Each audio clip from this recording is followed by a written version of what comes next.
very alarming that EPA technically had described how toxic these materials are, toxic at the point of injection, and still come out with a summary that says they don't need to be reported or regulated. And that led me in the fall of '04 to object on technical grounds. Then the Inspector General of EPA began an investigation of my complaints. And several months into that, Congress took the report from EPA saying that fracking did not present a risk, along with other information, and exempted hydraulic fracking from regulation under the Safe Drinking Water Act. That leaves you and I, as the American public, in this position. We cannot know what the industry injects in our land. It is exempt from being reported. There are federal laws that protect our environment, like the Clean Air Act, the Clean Water Act, the Safe Drinking Water Act, and it turns out that the oil and gas industry is exempt from very important provisions of those laws. Some of these exemptions date back for decades. It hasn't been a partisan thing. There have been officials from different parties that have supported exemptions for the oil and gas industry. What happens is politicians from states where there's a large energy industry often support measures that are beneficial to the industry.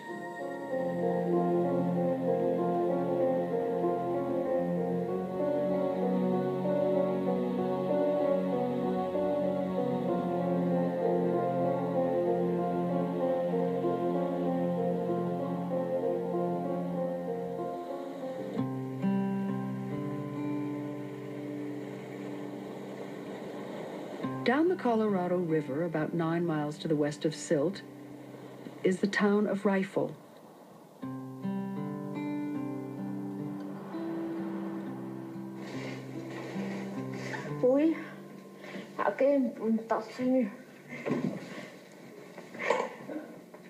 This is when we lived in Glenwood.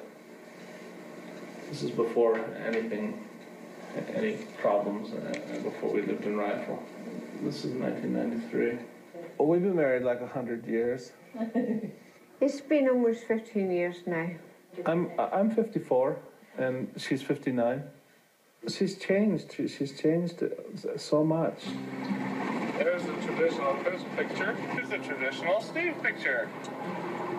In 1993, Chris and Steve Mabaldi decided to leave California to move to Colorado.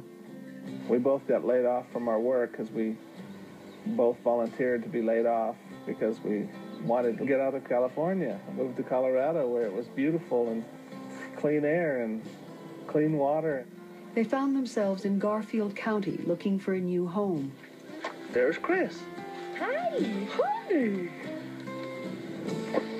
In 1995, they bought their dream house, a fixer-upper in a rural neighborhood outside Rifle. We're very in love with the place, and we plan to just stay there forever. It was shortly after Chris and Steve moved in that drilling rigs began to appear on some of their neighbors' land and in the surrounding hills. And then everything changed.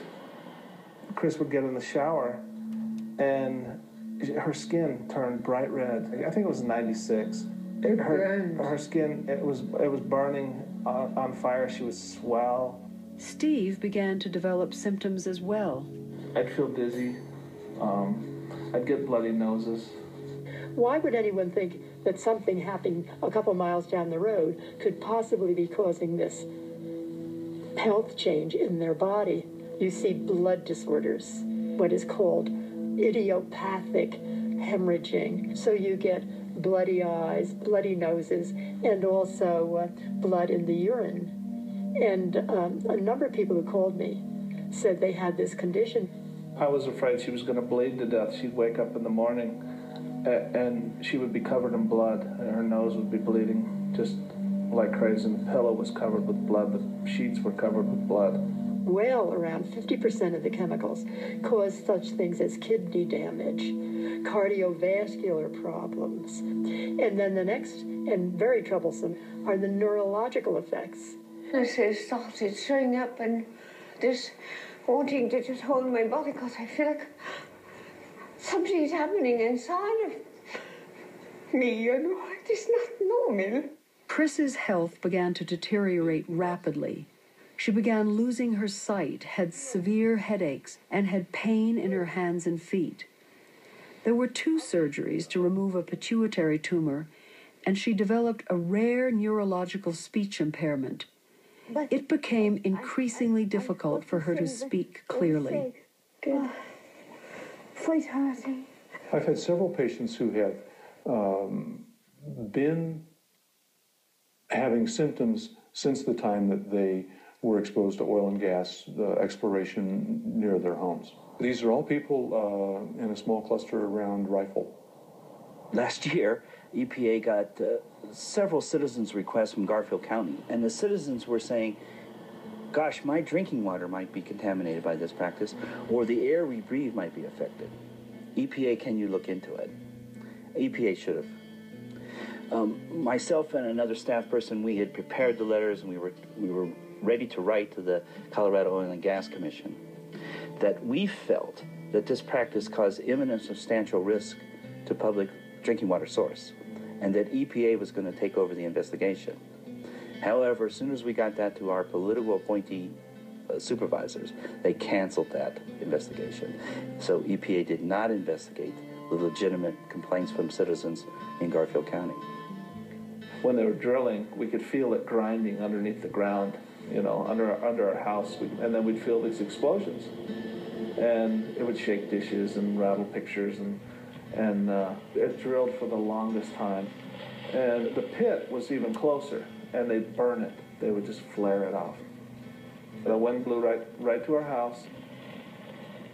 If you lived in a rural residential area and you were in a low-lying area, your house was in a low-lying area that could accumulate these gases when they come off the tank, battery, and so forth, you may be breathing those for 12 hours a day.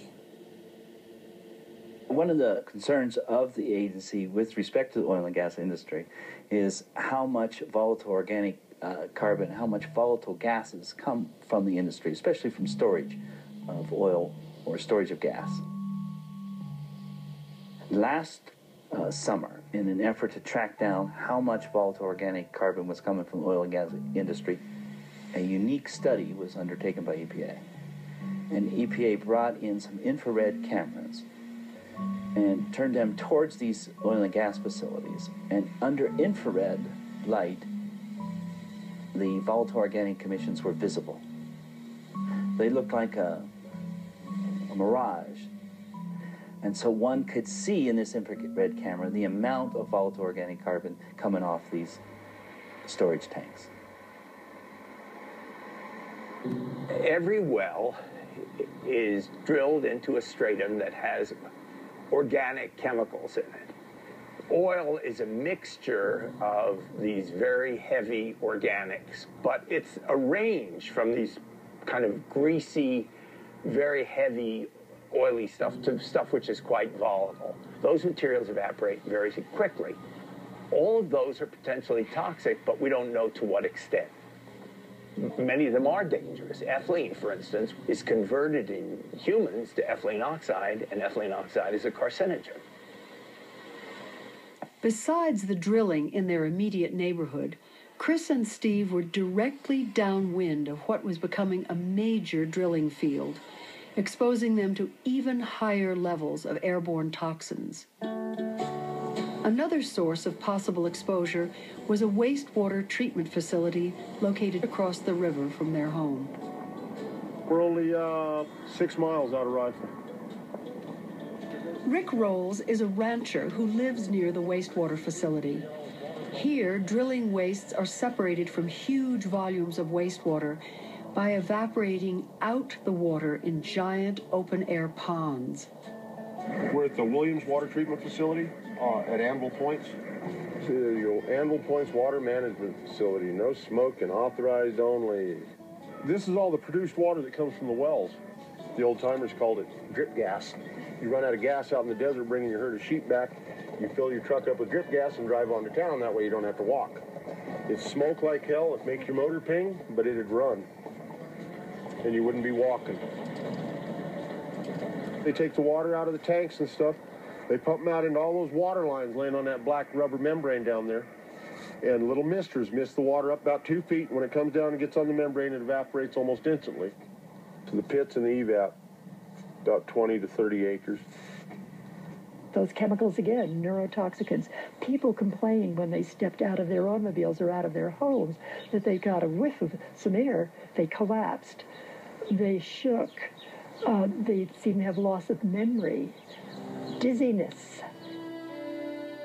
In 1997, as Chris's symptoms were getting worse, a water well near the Mabaldis was blown out and contaminated by drilling. According to state records, on September 15, 1997, Barrett Resources lost well control while drilling the Burnclaw gas well. Then the gas companies came out and told everybody not to drink the water, and they actually started delivering water to us. Then they came back and told us that your water's safe to drink. So we started drinking the water again.